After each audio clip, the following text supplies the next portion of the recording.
본문은 가나안의 기업을 제비 뽑아 얻을 각 지파의 족장들을 열거한 내용입니다. 아론의 후계자가 엘리야살이고 여호수아로 시작해서 10명의 족장을 뽑는 장면인데, 제비 뽑기라고 하면 우리 가위바위보 같은 것도 제비 뽑기라고 할 수 있겠죠. 어떤 게임을 할 때 가위바위보를 해서 순번을 정할 때가 얼마나 많습니까? 공동체 가운데서 순번 정하니까 가위바위보 잘하는 사람 한 명씩 나오세요. 그러면 도대체 가위바위보를 잘하는 사람이 누군지는 모르겠습니다만 어쨌든 한 명씩 나올 때가 있죠. 그런데 사실 가위바위보를 잘하는 사람이 따로 있지는 않습니다. 그거는 운이고 확률인데, 가끔 가다 보면 뭐 운이 좋은 사람도 있긴 있습니다만, 그리고 또 신기한 게 가위바위보를 원래 잘하는 사람이 따로 있지는 않는 게 틀림없는데 또 잘하는 사람이 있어요. 확률적으로 하면은 그 승률이 높은 사람이 있더라는 것입니다. 이 가위바위보 이야기 중에서 제가 알고 있는 세상에서 가장 짧지만 제일 무서운 공포 이야기가 있습니다. 거울 앞에서 가위바위보를 했다. 그런데 내가 이겼다. 얼마나 섬찟한지. 오늘은 반드시 어떻게든 이길 수 있는 대표자, 그 대표를 친히 하나님이 뽑았다는 것입니다. 근데 그 사람들은 확률과 재수의 사람들, 운의 사람들이 아니라 무조건 이길 보장을 받고 세워진 사람들입니다. 예수를 믿고 살아가는 사람들은 우리 인생 자체가 우연이나 확률에 의거한 게 아니라는 걸 알고 있죠. 보장된 승리의 인생을 살 운명으로 부름을 받은 사람들입니다. 인생이 어떻게 될까를 고민하면 안 됩니다. 재수 좋으면 잘 풀리고 운 나쁘면 안 되진 않을까, 이런 불안함이 우리를 지배해서는 안 됩니다. 내가 누구냐? 하나님이 친히 세워주신 제비뽑기의 선수들이다. 명심하십시오. 하나님의 제비뽑기는 확률이 아니라 하나님의 작정하심 속에 있습니다. 다 이루어 놓은 승리를 이제는 내가 거두어 드릴 사명에 붙들려서 살아갈 결단과 확신만이 있을 뿐이다라는 것입니다. 하나님의 제비뽑기는 다시 말씀드립니다만 우연과 확률이 아닙니다. 치밀하신 하나님의 작정하심입니다. 그 작정 안에서 이 기업을 얻어낼 대표들을, 다시 말해서 제비뽑기 선수들을 임명하는 것이 오늘의 본문입니다. 우리의 인생이 던져진 곳이 있습니다. 그것을 저번 시간에 땅이라고 표현을 하고 우리 필드, 우리 삶의 영역이 있다는 것입니다. 그 던져진 곳에서 확률로 살아갈 사람이 아니라 이 하나님의 작정하신 설계 안에 영광스럽게 살아갈 뽑혀질 인물로서 우리의 삶을 채워나가야 됩니다. 우리가 제비뽑기 선수들이 돼야 되는데, 하나님의 제비뽑기 선수들, 어떤 사람들이 하나님의 제비뽑기 선수들로 발탁이 되었는가, 두 가지를 보겠습니다. 첫째는 감동을 벼르고 살아가는 자라는 것입니다. 17절에 시작하는 엘르아살, 알다시피 아론의 후계자입니다. 출애굽 제2세대의 제사장이고, 그 다음에 눈의 아들 여호수아가 나오는데 모세를 승계한 사령관입니다. 그래서 이스라엘은 영적인 부분에서의 제사장과 또 물리적이고 군사적인 힘에서의 여호수아, 이 두 명을 앞에 선두로 쓰고, 그 다음에 쭉 나머지 족장들의 이름이 열거되고 있는데, 19절에 누가 등장하냐 하면 익숙한 사람, 유다지파의 족장 갈렙의 이름이 보입니다. 지금 우리에게 익숙한 이름이 엘르아살, 그 다음에 여호수아, 갈렙, 이 세 사람인데, 그리고 이제 그 밑에 익숙하지 못한 이름들이 쭉 열거되어 있죠. 읽기도 굉장히 힘든 그런 이름들. 여호수아, 갈렙은 어떤 사람입니까? 알다시피 가데스 바데아에서 정탐할 때 다른 10지파의 대표들과는 다른 믿음의 고백을 하는 바람에 하나님 마음에 흡족하게 그렇게 여겨진 사람들 아닙니까? 다 안 된다라고 할 때 저들은 우리의 밥이다, 능히 약속 믿고 들어가서 정복할 수 있다, 이런 얘기를 하지 않았겠습니까? 많은 사람들이 반대하고 있는데 우리는 보통 대세의 흐름을 잘 따릅니다. 다수가 진리인 양 착각하면서 살아가는 세대 속에 살 수도 있습니다. 하나님은 다수 속에 속하는 게 중요한 게 아니라 하나님 편에 서는 게 중요한 거죠. 이 두 명, 다수는 안 된다라고 했지만 이 두 명만큼은 하나님의 편이 됐고 하나님의 약속을 근거로 믿음의 고백을 했습니다. 그 고백을 하나님이 들었을 때 얼마나 이렇게 가슴이 감동이 됐을까. 10명은 전부 안 된다는 이유를 하나씩 다 듭니다. 그리고 그 이유들이 세상적인 관점이나 육적인 안목에서 봤을 때는 별로 틀리지 않는 것 같은 이야기들입니다. 그래서 하나님도 한 명 한 명의 고백을 들을 때 안 됩니다, 저기는 안 돼요, 못 들어가요, 저 땅 거민이 너무 세 보여요. 그랬을 때 마음이 계속 무너졌을 것이죠. 도대체 여기까지 어떤 마음과 심정과 섭리로 끌고 왔는데 이 문턱에서 저들의 마지막 신앙 고백이 이 정도밖에 안 되느냐라는 거죠. 물론 열흘이면 들어갈 수 있는 가나안 땅을 이 불신앙 때문에 40년을 유리하는 연단을 받게 됩니다만 그때 마지막에 뭐 순번은 어떤지 몰라도 갈렙과 여호수아 두 명만큼은 저 땅은 하나님께서 주신 땅이라는 하나님 마음에 흡족한 믿음의 고백을 합니다. 그때 주님의 마음, 이 하나님의 마음 심쿵한 거죠. 쿵덕쿵덕. 있네. 있구나. 믿음의 내 자녀가 있구나. 마음이 얼마나 뿌듯했을까요? 이 갈렙은 나중에 나이 85세, 세월이 많이 지나서 40대의 믿음의 고백을 85세가 되어서도 가장 험악한 헤브론 산지를 놔두고 이 헤브론 산지를 누가 점령할 거냐 아무도 엄두를 내지 못할 때 저 산지를 내게 달라고 하는 유명한 멘트를 던집니다. 그리고 분연히 85세의 나이에 일어났던 사람이죠. 그때도 하나님의 마음은 갈렙을 보고 얼마나 심쿵했을까요? 젊었을 땐 젊었다 치자. 근데 이렇게 지금 세월이 흘러도 그때나 이때나 나를 향한 믿음의 고백 틀리지가 않구나.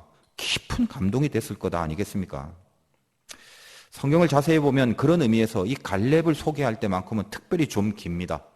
예를 들면 제가 말씀드렸다시피 어떤 사람의 이름이 동명이인인 경우가 많으니까 성경에서는 사람 이름을 소개할 때 지방 이름을 쓰거나 그 사람의 아버지 이름을 같이 씁니다. 여호수아라는 이름도 많기 때문에 눈의 아들이라고 특별히 얘기해서 그 여호수아를 언급하는 거죠. 갈렙은 늘 좀 깁니다. 그나스 사람 여분네의 아들 갈렙. 여러분 귀에 익숙하지 않습니까? 그나스 사람 여분네의 아들 갈렙. 오늘 19절에는 여분네의 아들 이렇게 돼 있지만 그 앞쪽에는 항상 갈렙의 이름이 나올 때마다 그나스라는 말도 붙여서 갈렙 아버지가 여분네인데 여분네가 어디 출신이냐면 그나스 출신이다라는 얘기를 꼭 언급을 합니다. 이유인 즉슨 그나스라는 곳은 이방입니다.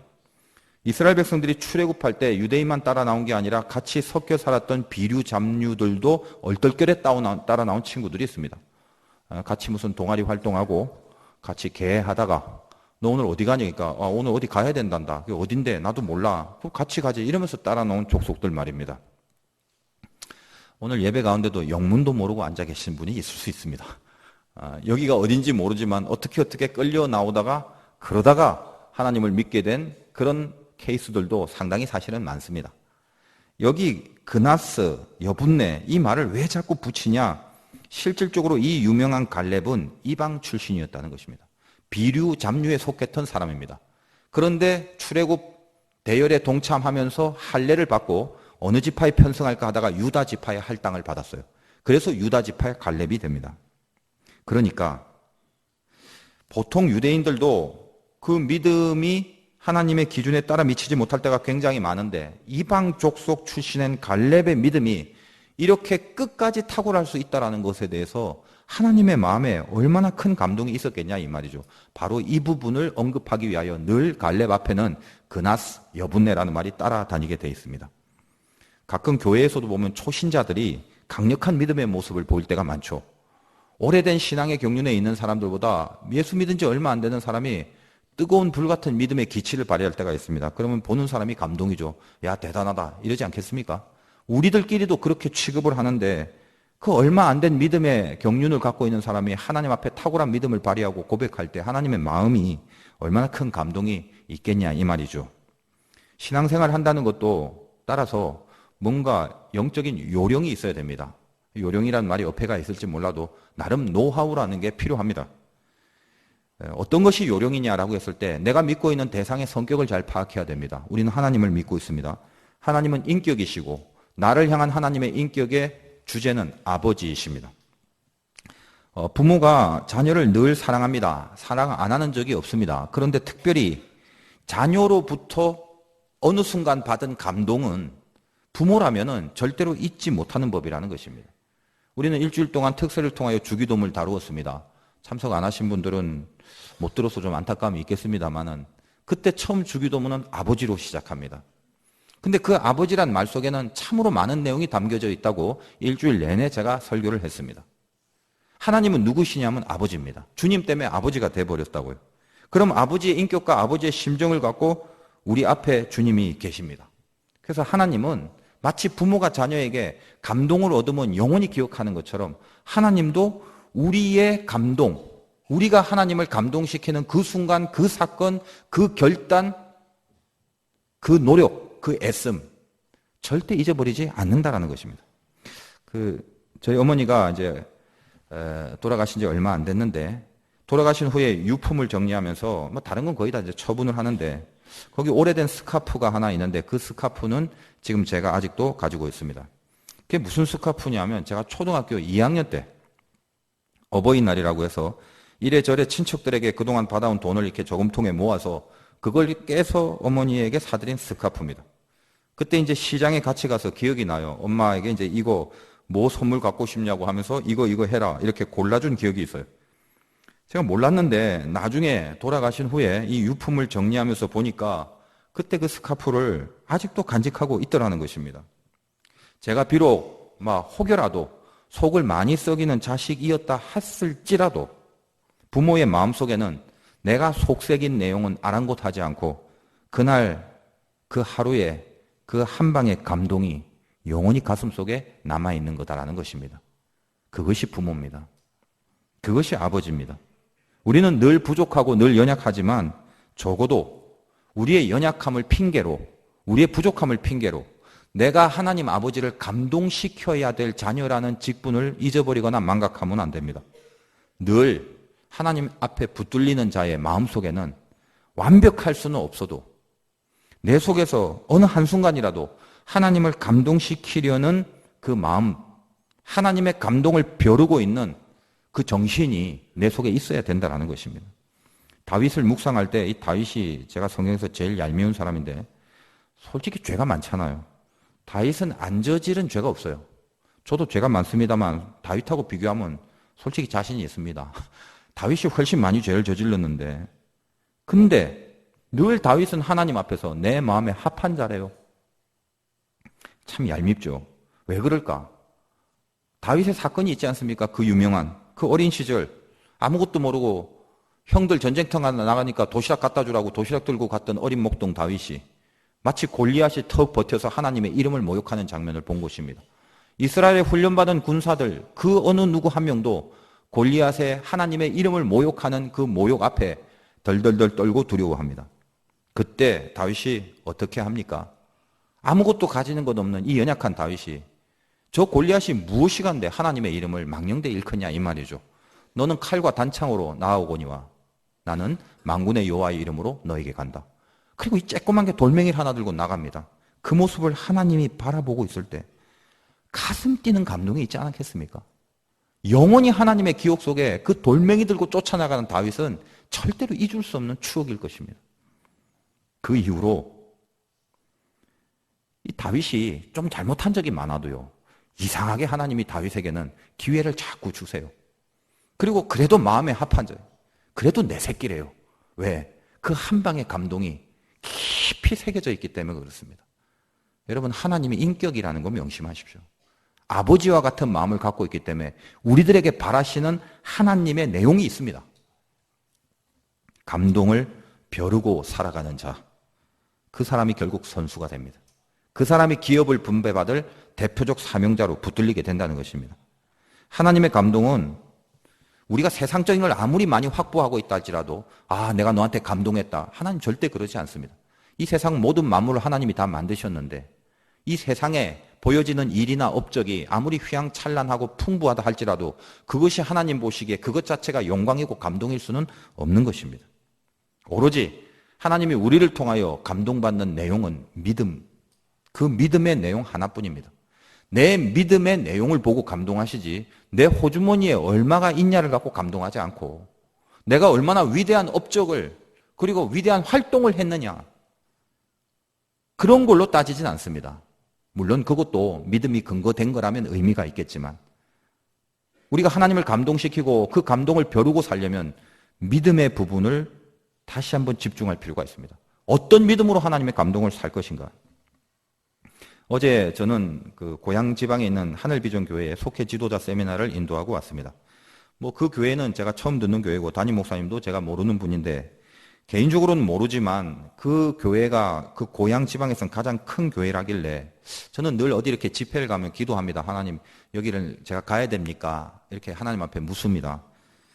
그리고 속에서 은혜를 끼치겠다라는 생각보다는 그렇게 쓰임받는 것도 감사합니다만 혹시 교회를 가거나 그 교회의 특징이 있으면 그 특징 속에 흐르고 있는 영적 원리가 뭔가 이걸 좀 배우려는 마음이 있습니다. 어떻게 하면 큰 교회가 됐을까? 부흥의 비결이 어디 있을까? 또 목사님은 어떤 분인가? 그런 게 궁금했고 한 번도 면식이 없는 목사님을 만나서 또 목회에 대한 어떤 특별한 것이 있으면 그것도 좀 배우고 싶었고 뭐 이런 마음이 있어서 제가 기도 가운데 감동하고 흔쾌히 승낙해서 인도했는데 제가 그 집회를 인도하기 전에 담임 목사님을 딱 뵙는 순간 얼굴에 목회자라고 쓰여져 있었어요. 느낌이 분명하게 느껴졌습니다. 그리고 집회 후에 이제 같이 그 수련회 장소에서 식사를 하면서 말씀을 하시는데 처음에 맨바닥에서 개척을 해서 28년을 심우한 교회라는 거예요. 그러니까 한 교회 개척을 해서 28년을 심우해서 지금은 고향지방에서 가장 큰 교회로 성장하기까지 속으로 목사님의 말씀을 들으면서 어떤 부분에 감동이 있었을까? 하나님이 왜 어디에서 손대주셨는가? 이것을 캐치를 해보려고 했습니다. 식사를 하면서 나눈 대화 속에 저는 그 큰 은혜와 또 도전을 받게 돼서 마음속에 굉장히 감사했어요. 그 목사님이 참 겸손하시고 인격적인 거는 뭐 두말할 필요도 없었고 그 교회를 설명하면서 이렇게 주보 뒤에 나와 있는 그 선교하는 교회의 명단들이 나와 있는데 우리 교회 주보도 그렇지 않습니까? 목사님은 중국 선교에 집중을 합니다. 그래서 본인은 그리고 교회는 중국을 선교하는 것을 목표로 삼고 있다라는 거예요. 그 교회가 고향 지방에서는 그래도 제일 크지만 엄청난 대형 교회는 아닙니다. 근데 그럼에도 불구하고 주보 뒤에 이 교회가 중국에 자그마치 42개의 교회를 세웠습니다. 놀라지도 않는 여러분들은 교회 하나 세우는 게 굉장히 간단한 거라고 생각하실지 모르겠습니다만 그 정도 규모에서 42개를 중국에 세웠다는 거는 전 처음 듣습니다. 참 귀한 일인데 단지 그냥 그렇게 선교를 많이 했다라는 게 아니라 속에서 어떤 하나님의 나라를 향한 뚜렷한 방향과 목적과 불타는 비전이 있더라는 걸 느꼈죠. 중국을 기반으로 하여 앞으로 통일이 되면 북한 선교를 담당할 것을 미리부터 준비하고 계획하고 기도하고 계신다고 그랬습니다. 그래서 지금은 북한 땅덩어리를 놓고 마치 가나안에서 땅을 분배하듯이 지역을 다 나눠놨대요. 그래서 지역을 나누고 딱 열리기만 하면 이 지역엔 누가 어떻게 어떤 식으로 하면서 교회를 세우고 선교할 것을 이미 계획하고 세팅을 하고 기도를 하고 있다는 말을 들었습니다. 오직 하나님의 나라를 세우고자 하는 그 열망, 그게 자기에겐 제일 중요했기 때문에 지금은 연세가 60세가 넘으셨지만은 자기는 그 교회가 지방에서 제일 큰 교회지만 선교와 목회의 집중을 위해서 그 외에 다른 것들, 예를 들면 뭐 그 정도의 그 경륜이 되니까 감리사도 좀 하셔야 되고 여러 가지 좀 일들을 하셔야 되는데 한 번도 감리사도 안 하고 앞으로도 안 하시겠다고 어떤 경륜이 되고 위치가 되는데 무슨 감리사나 혹은 그 외 다른 직분을 하냐 안 하냐는 게 중요한 게 아니라 그 목사님의 마음속에 이 땅의 선교를 향한 불같은 뜨거움이 저에게 전해지는 바람에 저도 가슴이 같이 뜨거워졌던 짧은 시간이었다는 거죠. 일개 인간도 그런 감동을 받았는데 그 진심을 갖고 하나님 나라의 비전을 갖고 뛰는 그 목사님의 마음에 하나님의 감동이 왜 없었겠습니까? 그래서 그 교회에 주님의 손대주심이 있음을 느낄 수 있었습니다. 물론 말할 것도 없이 속해 지도자들의 그 눈초리, 그 총기, 그 집중력, 은혜, 그것도 너무나 뜨거웠고 또 너무나 제가 많이 또 제 자신도 은혜가 됐습니다. 식사 끝나고 저보고 바로 내년에 1월에 임원 세미나를 좀 인도해달라고 그 자리에서 저에게 부탁을 했는데 제가 흔쾌히 승낙을 했습니다. 요즘은 제가 주님 나라를 이렇게 꿈꾸는 종들을 만나게 해달라는 기도의 마음이 있었는데 아무튼 좀 이 모양 저 모양 아시아 집회도 그렇고 좋은 만남들을 주시는 것 같아서 저에게 참 큰 도움도 되고 힘이 되고 위로가 됩니다. 하나님 나라에 대한 그 열망이 얼마나 하나님의 감동을 샀겠습니까? 그 사람이 지금 어디에서 집중하고 있는지, 이 사람이 지금 무엇을 목표로 하는지 그 중심과 진심을 아시는 하나님이 믿음의 내용을 거기서 보고 우리를 향하여 어떤 믿음의 내용이 있는가를 보고 얼마나 큰 감동을 하실 수 있겠습니까? 믿음의 내용만 갖고 있다면 그 믿음의 내용 때문에 감동하실 수 있는 분이 하나님이었다는 것입니다. 여러분은 하나님을 아버지라고 부르지 않습니까? 특세 기간 동안 첫 시간에 아버지 이 의미에 대해서 말씀드렸죠. 아버지라고 부르는 자녀된 권세를 얻었다면 여러분 인생에 하나님을 감동시켜 드릴 것을 늘 벼르고 있는 가슴 한켠에 그 감동을 벼르고 살아가는 삶이 돼야 됩니다. 근데 이제껏 살아가면서 하나님을 감동시켜야지라는 것에 대한 염두를 한 번도 두지 않고 살아간 인생이라면 자녀된 도리가 아니지 않겠습니까? 우리 부모도 마찬가지지만요. 하늘 아버지는 이 감동하시면 절대로 가만히 안 계십니다. 여러분이 어떻게 하나님의 감동을 드려야 됩니까? 뭐 거창한 거, 엄청난 거, 그런 겁니까? 믿음의 내용이라고 그랬죠. 어떤 죄가 자꾸 나를 유혹합니다. 이러면 안 되는데, 이 상태로는 안 되는데, 이건 절대 아닌데 하면서도 자꾸 그쪽으로 향하게 되죠. 우리는 연약하니까. 그러면 그 경지에서 내가 이거를 단칼에 잘라버려서 자르는 순간 내 아버지를 감동시키는 일이 맞다라고 판단된다면 감동을 벼르고 있는 자에게는 단칼에 자를 수 있는 결단이 나타날 수 있다는 것입니다. 감동을 벼르고 감동을 생각하고 있는 자가 과연 어떻게 무엇을 해야 되는지에 대한 각오와 결단이 생길 수 있습니다. 여러분, 제가 어릴 때는 보통 애들이 다 그러하듯이 자기 욕심에만 관심이 있습니다. 철이 안 든 어린애들은 평소에 나만 알아요. 먹을 거 생겨도 나만 먹어요. 자기만 먹으려고 하지 뭐 옆에 부모님이 있든 형제가 있든 남 주려고 안 합니다. 그게 애들이라고요. 그런데 어버이날 그렇게 아끼고 평소에는 늘 내 거라고 꼭 숨겨둔 저금통을 털어서 남김없이 선물을 삽니다. 평소에는 자기만 알다가 그때 그 순간만큼은 이상하게 엄마를 기쁘게 해드려야지 하는 마음을 먹는 순간 모조리 다 털어서 사드릴 때 그때 이 뿌듯한 기쁨과 흐뭇함, 어렸을 때 일이지만 지금도 그게 뭔지 느낌이 남아있단 말이죠. 그렇게 해드리는 저의 마음도 그런데 그걸 받는 부모의 마음이야 오죽했겠습니까? 그래서 저희 어머니는 연세가 90세가 넘는 인생을 사시고 그렇게 많은 이사를 하였음에도 불구하고 그 쬐끔했던 그 아들이 사준 스카프는 늘 버리지 않고 가지고 다니셨던 것입니다. 여러분 알잖아요. 지금 어떻게 해야 하는지, 어떤 모습으로 살아야 하는지 실은 여러분 자신이 잘 알고 그리고 하나님 안에서 내가 지금 뭘 잘라버리고 어디서 돌이켜야 되는지 사실은 스스로 잘 알고 있거든요. 그런데 우리는 그걸 버리고 돌이키고 끊어내는 그 사건 속에서도 이상하게 헷갈리고 이상하게 갈등을 하고 고민을 합니다. 왜 갈등을 할까요?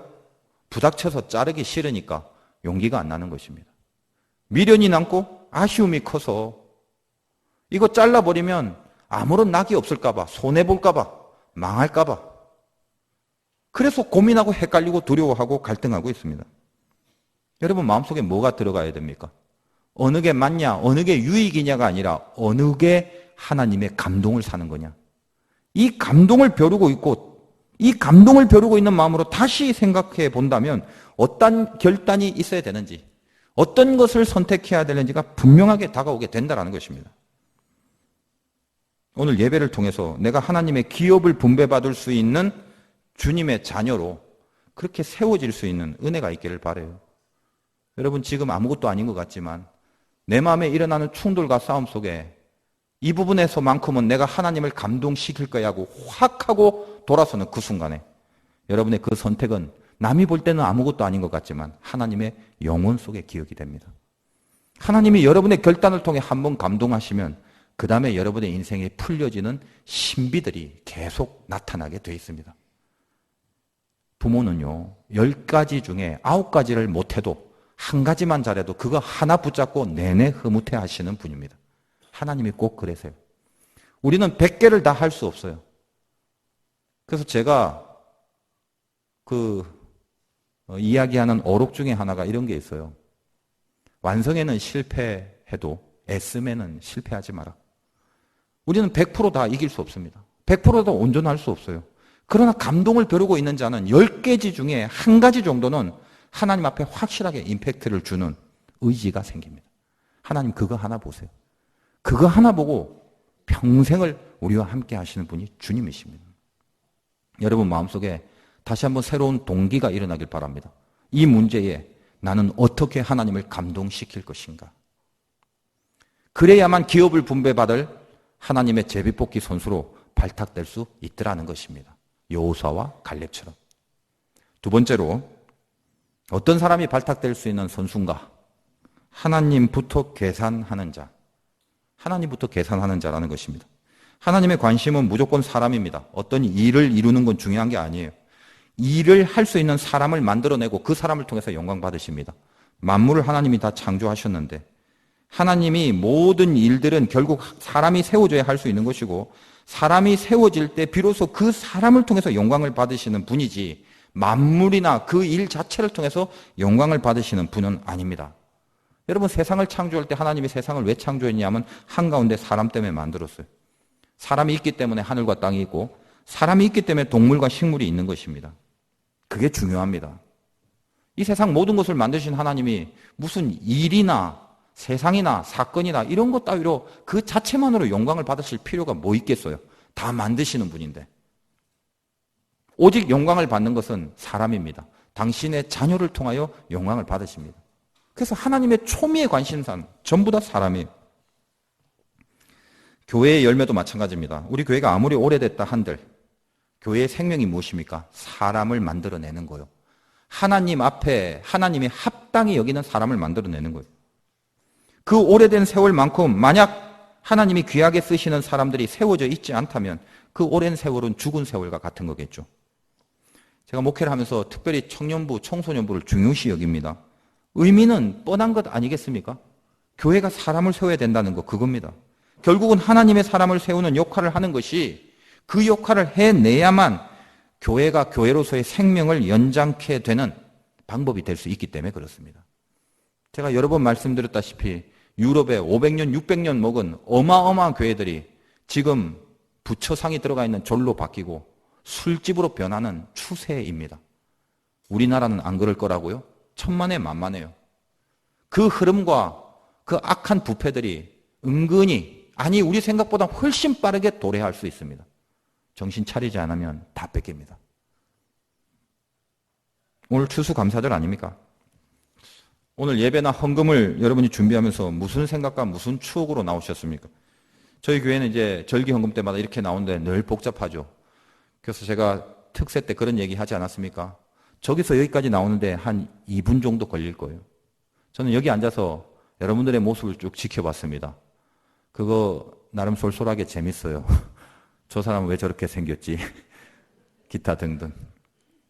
여러분이 헌금을 낸 금액이 얼마인지도 모르고 또 어떤 마음으로 드렸는지 몰라요. 그런데 중요한 것은 내가 1년 동안 이렇게 물질을 풍부하게 얻어서 감사합니다도 물론 귀한 기도의 제목이 되겠습니다만 추수감사는 1년을 단위로 하나님 앞에 마지막 드리는 1년의 열매 아니겠습니까? 저는 이렇게 나오는 여러분들을 보면서 여러분이 갖고 나오는 헌금이 아니라 헌금을 갖고 나오는 여러분들 자체를 열매 덩어리로 보게 되었습니다.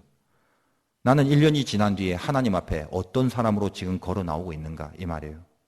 얼만큼 변화가 되고 어떤 믿음의 모습에 성숙이 있는 채 열매가 돼서 하나님 앞에 나오냐. 여러분 여기 나오는 동안 그런 거 한번 생각하고 나오셨는지 모르겠어요. 우리 추수감사절의 유래나 전통은 너무나 많이 잘 알고 있어서 항상 그 주일날 설교 때 추수감사절 되면 온 교회에서 추수감사절이 어떻게 생겼는지 그거 얘기하느라 정신이 없어요. 그냥 하기 싫어요. 어쨌든 한 해의 결실을 하나님 앞에 감사하는 그런 날이겠죠. 미국에는 칠면조 먹어요. 그 칠면조 안 먹어봐서 모르겠는데 그 맛있습니까? 혹시 먹어보신 분 계신가요? 뭐 꽤 큰 뭐 오리보다 크고 뭐 그런 거 같은데 뭐 저는 먹어본 적이 없으니까. 근데 링컨 대통령이 노예 해방을 시켰던 위대한 업적도 있지만 또 하나가 이 추수감사절, 땡스기빙 데이 이걸 공식 국경일로 선포했다는 것이죠. 1863년에 링컨 대통령은 11월 마지막 목요일을 공식 국경일로 지정해서 추수감사절을 지키게 했습니다. 물론 알다시피 청교도들이 미국 플리머스, 지금 매사추세츠주 보스턴 있는 쪽이죠. 그쪽으로 왔을 때 오니까 풍토병에 많이 죽었고 오다가도 죽었고 오직 신앙 하나를 목표로 나온 그들이 메이플라워호라는 배를 타고 나온 그들이 오로지 신앙 하나로 그 모든 위험과 그 역경을 감수하겠다는 각오로 나온 건데 정착한 그곳에서 농사가 제대로 될 리가 있겠습니까? 빈번히 농사에 실패하다가 겨우겨우 많은 사람들이 죽어갔지만 거기에 사는 인디언의 도움을 받고 농사법을 배우고 그래서 처음으로 수학을 얻은 것이 얼마나 감사한지 이 나에게 농사법을 가르쳐준 인디언을 만난 것도 감사하고 또 이것으로 굶어 죽지 않게 열매를 거둔 것도 너무 감사해서 그 의미에서 축제를 한 것이 추수감사절의 유래라고 그렇게 알고 있습니다. 말 안 하겠다고 해놓고 이렇게 다 말하나요? 근데 여기서 남들이 말 안 하는 거 하나 가르쳐 드릴게요. 왜 칠면조를 먹냐 이거죠. 사실 칠면조는 크잖아요. 조리하는데 시간도 오래 걸리고 그렇다고 맛이 탁월한가? 그렇지도 않다고 그럽디다. 뭐 퍽퍽하대요. 그 크기는 큰데 뭐 그냥 퍽퍽하고 뭐 그렇대요. 모르겠어요. 안 먹어봐서. 근데 왜 그런 칠면조를 굳이 맛있는 스테이크나 이런 게 아니라 왜 굳이 칠면조를 먹냐? 1920년경에 동북부 플리머스에 이주해온 청교도들이 아메리카 인디안 부족을 만나서 사냥법을 배웁니다. 농작이 잘 안 되고 흉작이 되니까 곡물로는 먹고 살 게 없고 그러니까 굶어 죽을 수는 없잖아요. 그래서 무슨 사냥법을 배우냐면 이 칠면조 사냥법을 배운다는 것입니다. 그러니까 맛은 없어도요. 한 마리 잡아놓으면 가족들이 그래도 많이 뜯어 먹을 수 있는 크니까 풍성하다라는 거죠. 그러니까 이 칠면조를 먹는다는 건 아픔, 고난, 역경 속에 있는 시절에 대한 추억이 되는 것입니다.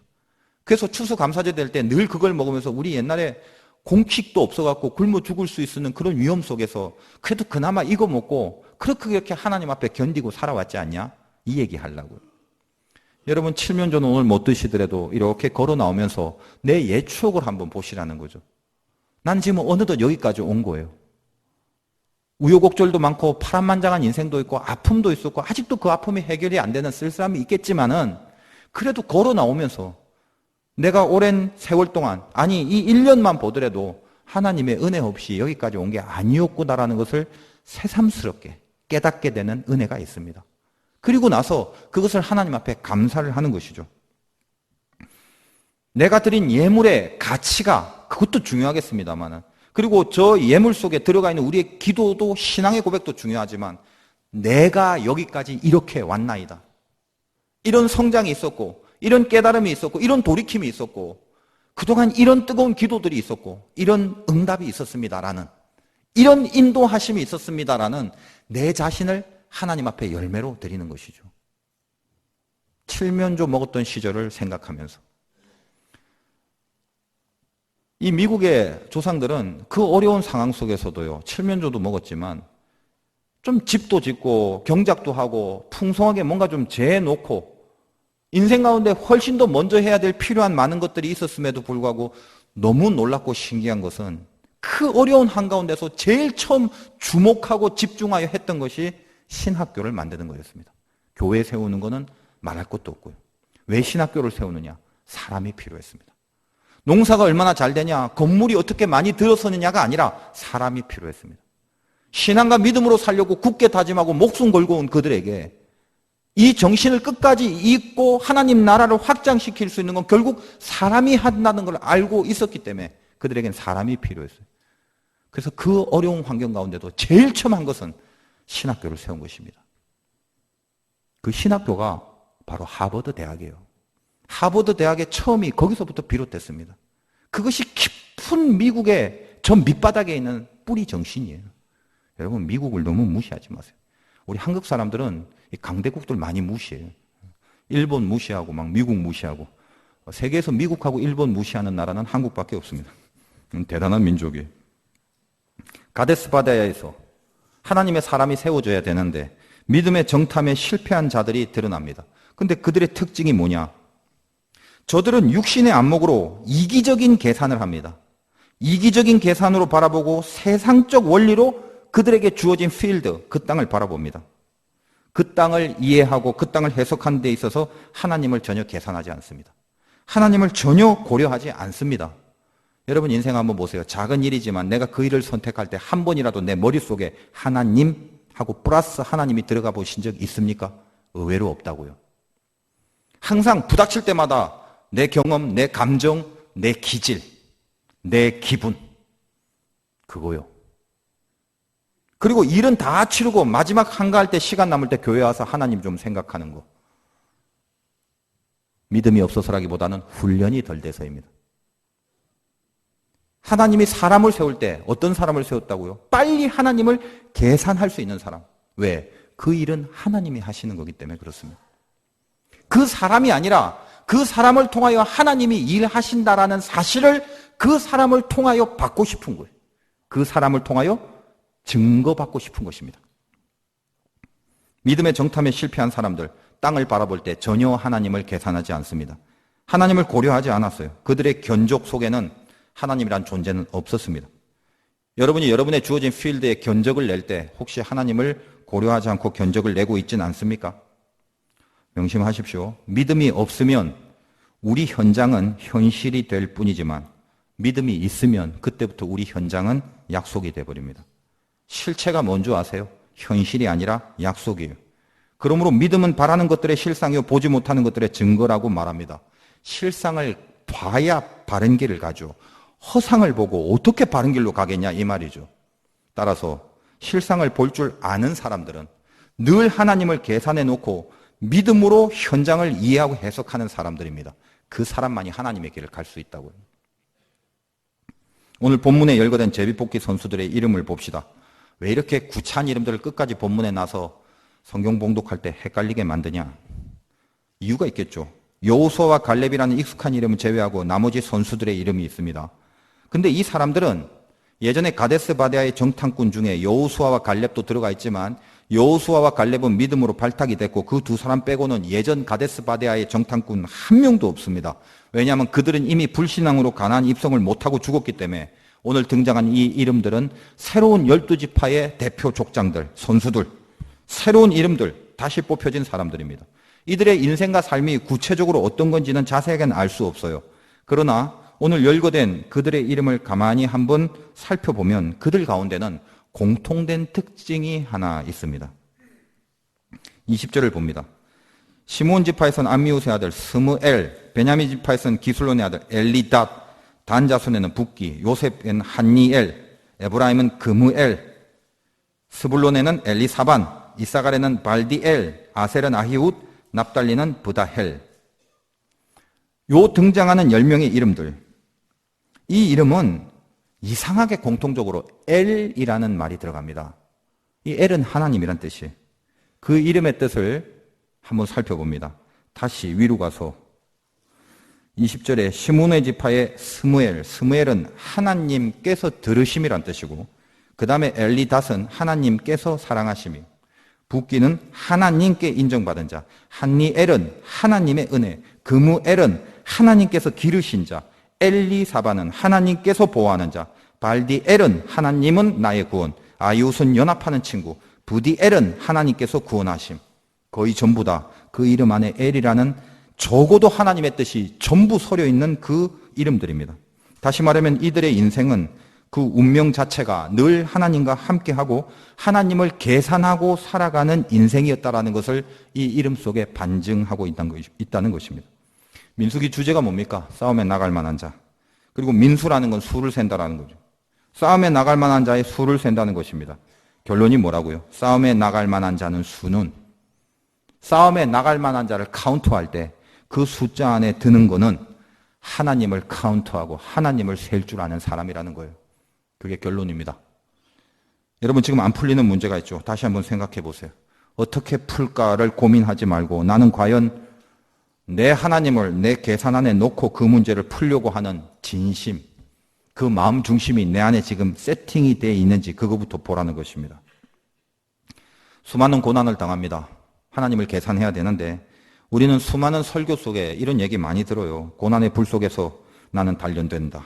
고난의 불 속에서 나를 단련시키는 하나님이 계시다. 이런 얘기를 많이 듣습니다. 불 같은 고난이 있을 때 그 불이 있어야만 내가 단련된다고 그렇게 듣고 있습니다. 그러나 더 구체적으로 아셔야 됩니다. 명심하십시오. 그냥 불 속에 그냥 들어갔다가 단련되어 나오는 인생은 없습니다. 그냥 불 속에 그냥 들어가면 그냥 불타 없어질 뿐입니다. 불은 하나님과 함께 하나님을 계산하고 들어가야 정금으로 바뀝니다. 다니엘의 세 친구는 믿음을 지키기 위하여 불 가운데로 던져집니다. 근데 그 불이 그들을 불태우지 못했던 것은 불에 집어넣으라고 명령한 느부갓네살이 가만히 쳐다봤더니 사드락, 메삭, 야베느고 옆에 또 하나의 존재가 있더라는 것입니다. 바로 그 옆에 하나님이 함께 하였기 때문에 불은 그들을 불태우지 못했습니다. 다니엘서 3장 25절에는 이 장면을 본 느부갓네살 왕의 언급된 내용이 적혀져 있습니다. 왕이 또 말하여 이르되 내가 보니 결박되지 아니한 네 사람이, 세 사람이 들어갔는데 결박되지 아니한 네 사람이 불 가운데로 다니는데 상하지도 아니하였고 그 넷째의 모양은 신들의 아들과 같도다. 이 장면을 묵도하고 하나님을 계산하고 하나님과 함께 불 속에 뛰어들어 거기서 영광스러운 생명을 보게 한 느부갓네살은 마음속에 회심이 일어납니다. 하나님이 느부갓네살의 마음을 건드려 주신 거죠. 그래서 29절에 이런 조서를 내립니다. 그러므로 내가 이제 조서를 내리노니 각 백성과 각 나라와 각 언어를 말하는 자가 모두 사드락과 메삭과 야벳느고의 하나님께 경솔히 말하거든 앞으로 하나님에 대해서 이상한 소리 하는 것들 그 몸을 쪼개고 그 집을 거름토로 삼을지니 이는 이같이 사람을 구원할 다른 신이 없음이니라 하더라. 하나님 앞에 절하는 자들을 불태워 죽이라고 명령했던 느부갓네살이 그 고난의 불을 하나님과 함께 견디고 동행하고 하나님을 계산하여 지내고 있던 영광을 보자 오히려 하나님을 모욕하는 자들을 가만 내버려 두지 않겠다라고 조서를 발표합니다. 이것이 하나님의 손대주심이, 이것을 영광이라고 그럽니다. 하나님을 계산하고 하나님과 함께 불 속에 들어간 그 사람들 때문에 하나님은 영광을 받으시는 거예요. 제비뽑기 선수들은요, 감동을 벼르고 삽니다. 그리고 매사에 하나님을 계산할 줄 아는 사람들이었습니다. 그렇게 할 수 있는 사람이 결국 기업을 뽑을, 그리고 하나님이 분배한 기업을 제비 뽑을 수 있는 실력으로 하나님이 발탁한 사람들이 되는 법입니다. 저와 여러분이 주어진 필드에서 땅을 기업으로 분배받을 수 있는 제비 뽑기의 선수들이 되시기를 주님의 이름으로 축원드립니다.